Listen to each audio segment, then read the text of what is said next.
দেখো আজকে কি রোদ্দুর উঠেছে, দেখো সূর্য মার দিকে তাকানো যাচ্ছে না। চলো বাড়ি যাই। গুড মর্নিং বন্ধুরা, SM ব্লগার চ্যানেলে নতুন আরেকটি ব্লগে তোমাদেরকে জানা অনেক অনেক স্বাগত। আজকে হলো রবিবার, তো সকাল 7টায় আজকে ঘুম থেকে উঠলাম। উঠে চাটা খাওয়া হয়ে গেছে, পিঠাগুলো গরম করে খেয়ে নিয়েছি, বৌদির বাড়িতে কিছুটা দিয়ে দিয়েছি। ঠিক আছে, আচ্ছা আচ্ছা সিদ্ধ পিঠা আছে, তো রান্নাবান্না করবো। আর আজকে হলো 31শে ডিসেম্বর, তো হাজব্যান্ড যাবে বাজারে, একটু মাংস আনবে, আর আবার চলে যাবে। অ্যাডভান্স হ্যাপি নিউ ইয়ার বলে দিল আয়ুষ তোমাদেরকে। তো তোমরা সবাই কেমন আছো? আশা করি যে যেখানে আছো সবাই খুব ভালো আছো, আর আমরা সবাই খুব ভালো আছি। তো ব্লগটা শুরু করে দিলাম, সঙ্গে থাকো, সম্পূর্ণ ব্লগটা দেখতে থাকো। আশা করি আজকে ব্লগটা তোমাদের খুব খুব ভালো লাগবে। ঠিক আছে, সকালে কাজকর্ম মোটামুটি শেষ, এখন উঠানটা ঝাড়ু দেবো, তারপরে রান্নাবান্না বসাবো, আবার যেতে হবে গানের ক্লাসে আর ড্রয়িংয়ের ক্লাসে। ঠিক আছে, তো থাকো, সঙ্গে থাকো, দেখতে থাকো। তো উঠানটা ঝাড়ু মোটামুটি দিয়ে নিয়েছে। আয়ুষও বলছে মা তোমার মোবাইলটা আমাকে দাও, আমি তোমাকে শ্যুট করে দিচ্ছি। তো ওর কাছে মোবাইলটা দিয়েছি, ও ক্যামেরাটা শ্যুট করছে। তো হাজব্যান্ড এখানে কথা বলছে আমার সাথে। আজকে ঘুমের থেকে উঠতে না একটু দেরি হয়ে গেছে, 7টার মতো বেজে গেছে, আর স্কুল নেই, তাই একটু দেরি করে উঠলাম। হাজব্যান্ড যাবে বাড়িতে, ও দেখাচ্ছে, হাজব্যান্ড দাঁড়িয়ে কথা বলছে। তো একজনে ক্যামেরা করলে আসলে মানে ভিডিওটা মানে একটু সুন্দর হয়, সব কিছু মানে গুছিয়ে দেখানো যায় এদিক সেদিক। আর একা হাতে ক্যামেরা করলে তেমনভাবে শ্যুট করা যায় না, বারবার ক্যামেরা চেঞ্জ করতে হয়। তো হাজব্যান্ড এখানে কথা বলছে বেসিংয়ের মধ্যে তো সিনটেক্স লাগানো নেই, তো ছোট একটা সিনটেক্স লাগিয়ে দেবে, আর বড় লাগালে উপরে বারান্দাতে লাগাতে হবে। তো সেটাই বলছে, তো আমি বলছি ছোটোটা লাগালে হবে, বড়টা লাগানোর কোনো দরকার নেই, বারান্দাতে দেখতে বিশ্রী লাগবে। আর বেসিংয়ে তো অত বেশি কিছু ধোয়াধুয়ি করবো না, ছোটোখাটো বাসনপত্র ধোবো, দরকার হলে সবজি ধোবো, আর সবজি চাল তো এখনই ধোয়াধুয়ি করি, মাঝে মধ্যে চার বাসনগুলো ধুয়ে নিই। তো হাজব্যান্ড এখন যাচ্ছে বাজারে। বললাম যেহেতু আজকে 31শে ডিসেম্বর, তাহলে একটু মাংস নিয়ে আসো, আর মাংস খেয়ে যাও। ঠিক আছে, অনেক দিন হয়ে গেছে, বাড়ি রান্নাবান্না খাচ্ছে না, মাঝে মধ্যে একবার এসে খেয়ে গেল, তবু আছে না। তো এসে ক্যামেরাটা করছে, দেখো।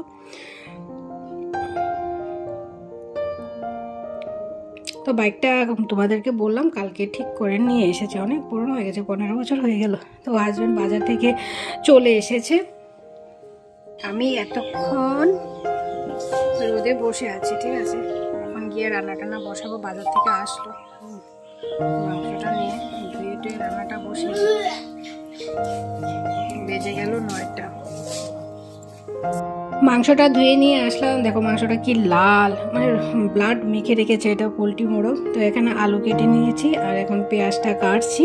ঠিক আছে, আজকে যদি বাড়িতে থাকতো তাহলে রাতে পিকনিকটা করা হতো, 31 জানুয়ারিতে।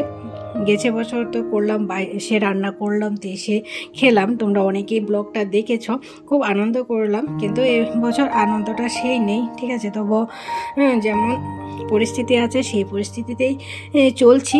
ঠিক আছে, এই চপারের মধ্যে একবারে চপ করে নেবো। এটা মাংসের জন্য না মানে দারুণ দারুণ, মানে আর পেস্ট করতে হয় না, আর পেস্ট করলে না মাংসের গ্রেভিটা একদম মানে কেমন হয়ে যায়, ভালো লাগে না আমার। আর এভাবে চপারে চপ করে মাংসটা রান্না করলে না মাংসটা গ্রেভিটাও খুব সুন্দর হয়, তারপর মাংসটা খেতেও খুব টেস্ট হয়। তো এখানে 4-5টা মরিচ, মানে খুব লম্বা লম্বা মরিচগুলো, তো মরিচগুলোকে একটু ভেঙে দিয়ে দিলাম।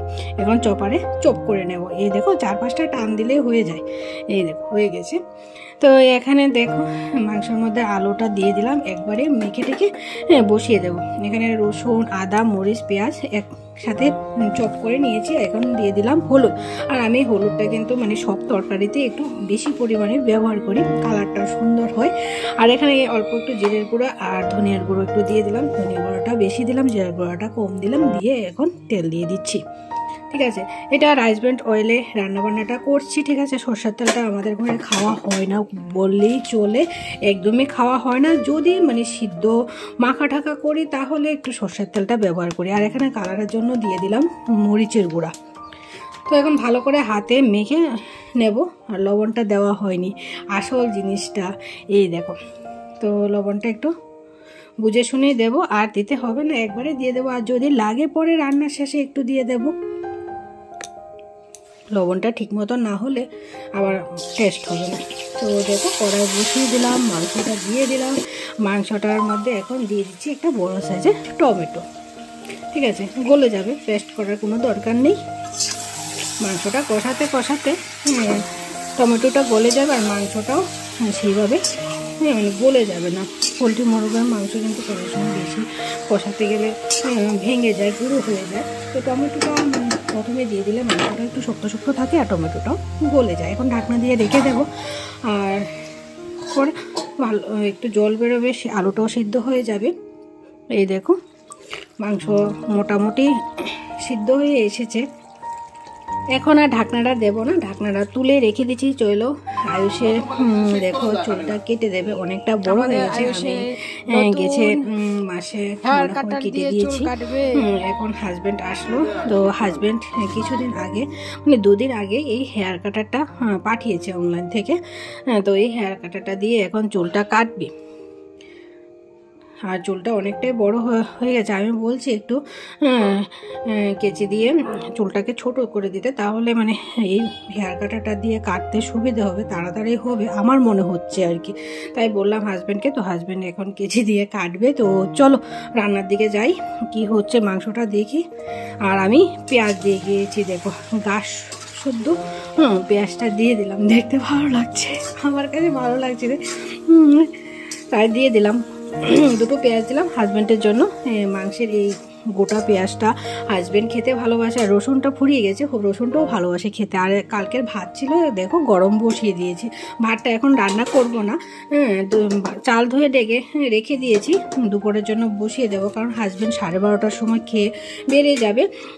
তো পূজা চলে গেছে এখন স্নান করতে, কারণ ওর গানের ক্লাস আছে 11টা থেকে। তো হাজব্যান্ড বললো তোমার যেতে হবে না, আমি পূজাকে গানের ক্লাসে দিয়ে আসবো। এখন যাচ্ছি ডেলিভারি আনতে।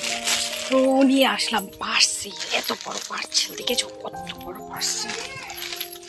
চলো বাড়িতে গিয়ে দেখি কি আসলো।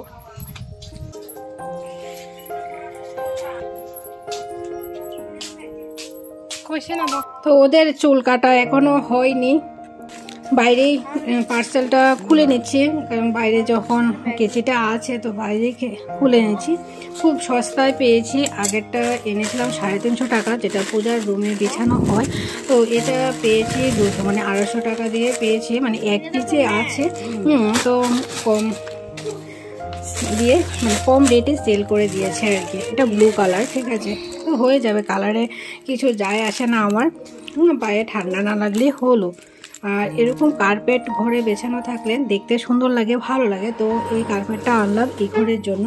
তো এখন সেন্টার টেবিলটা সরিয়ে এই জায়গাতে মানে বিছিয়ে দেব, তাহলে সেন্টার টেবিলটাও মানে বসলে অনেক সময় পা রাখা হয় সেন্টার টেবিলে, পা রাখলে সেন্টার টেবিলটা সরে যায়, আর এই ম্যাটের উপর থাকলে আর সরবে না। তো দেখো এই হলো ডিজাইনটা, ব্লু কালারের মধ্যে, একটু ছোটো সেটে, এত ছোটো না, চলে, আমার জন্য হয়ে গেছে। তো সেন্টার টেবিলটা রেখে এখন বসে দেখছি মানে কেমন লাগছে।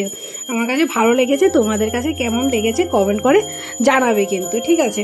তো চলো একটু মাছের তরকারি রান্না করব, কয়েক পিস মাছ রয়েছে। কাল যে মাছ এনেছিল, কাল তো মূলো দিয়ে রান্না করেছিলাম।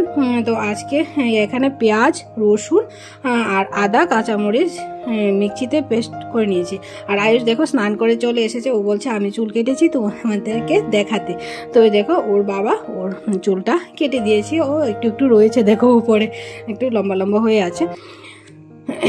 তো দেখো মশলাটা ভালো করে কষিয়ে নিয়েছি। এখানে আমি গুঁড়ো মশলার মধ্যে দিয়েছি একটু লঙ্কার গুঁড়ো আর ধনিয়ার গুঁড়ো আর একটু হলুদ, লবণ দিয়েছি, এতটুকু। এখন ভালো করে মশলাটা কষিয়ে জল দিয়ে দিলাম। আর এদিকে আমার ভাতটাও ফুটে গেছে, এখন নামিয়ে নেব। আর একটা ঢাকনা দিয়ে দেব, ঝোলটা ফুটে উঠলে মাছটা দিয়ে দেব। এই দেখো কয়েক পিস, বেশি নয়, 5 পিস মাছ আছে, এই 5 পিসে মাছ রান্না করে নিলাম।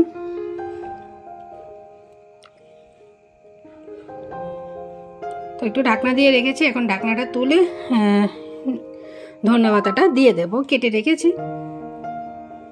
তাড়াতাড়ি করছি, অনেকটাই বেলা হয়ে গেছে, এখন প্রায় 12টার মতো বাজছে। তো আয়ুষকে ড্রয়িং ক্লাসে দিয়ে আসবে। ড্রয়িং ক্লাস ওদের 12:15 থেকে শুরু হয়ে যায়, আর গানের ক্লাসও আজকে তাড়াতাড়ি ছুটি দিয়ে দেবে। ওর বাবা যেহেতু দিয়ে এসেছে, তো আজকে তাড়াতাড়ি ছুটি দিয়ে দেবে।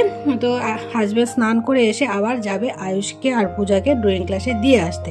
তো দেখো আয়ুষ রেডি হয়ে গেছে ড্রয়িং ক্লাসে যাওয়ার জন্য। আমি এখনও স্নান করিনি, তো ও গেলে আমি স্নান করতে যাব। স্নান করে তারপরে খেয়ে দিয়ে আমি আর হাজব্যান্ড একসাথে বেরিয়ে পড়বো। হাজব্যান্ড চলে যাবে ট্রেনিংয়ে, আর কিছুদিনের জন্য আছে, জানুয়ারি মাসে একবারে ট্রেনিংটা শেষ করে চলে আসবে। 12 তারিখ মনে হয়, বল 12 তারিখ ট্রেনিংটা শেষ হয়ে যাবে। তো ওরা যাক, চলো আমি যাই স্নানের দিকে। কি 31 ডিসেম্বরের খাবারের মেনু, মাছ,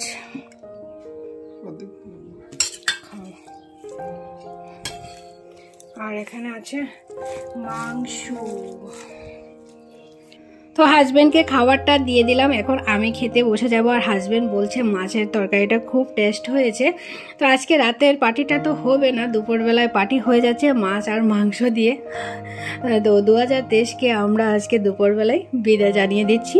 তো তোমাদের সবাইকে মানে সকলকে জানাচ্ছি অ্যাডভান্স হ্যাপি নিউ ইয়ার। চাওয়াগুলো পাওয়া হোক, আশাগুলো সম্পূর্ণ হোক, স্বপ্নগুলো সত্যি হোক, দুঃখগুলো বিদায় হোক, নতুন বছরের দিনগুলি সবার ভালো হোক, এটাই কামনা করি। তো নতুন বছরের দিনটা জানি ভালোই হবে। অনেকদিন পর 6 মাস পর বাইকে উঠলাম। তো বাইক থেকে নামলাম, অফিসে বাইকটা রাখতে গেল হাজব্যান্ড, আর আমি এদিকে দেখছি টোটো যাচ্ছে কিনা, টোটো করে চলে যাব। তো হাজব্যান্ড টোটো করে যাবে রাধানগর স্ট্যান্ডে, আর আমি ড্রয়িং ক্লাসে নেমে যাব।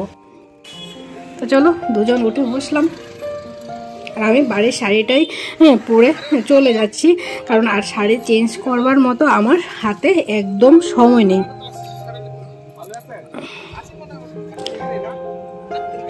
তো ড্রয়িং ক্লাসে আসলাম, তো অনেকে ড্রিঙ্ক করে চলে গেছে আজকে।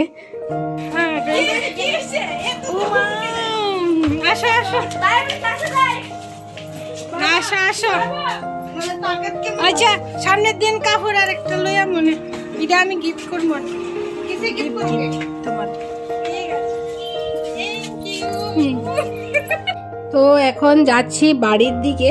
ঠিক আছে, টোটোতে উঠে বসলাম, আর একটু গিয়েছি মিষ্টি দোকানে, ওরা চকলেট নিয়েছে। তো ঠিক আছে বন্ধুরা, 31 ডিসেম্বরের ব্লগটা এই পর্যন্তই, দেখা হচ্ছে নতুন ইয়ারে।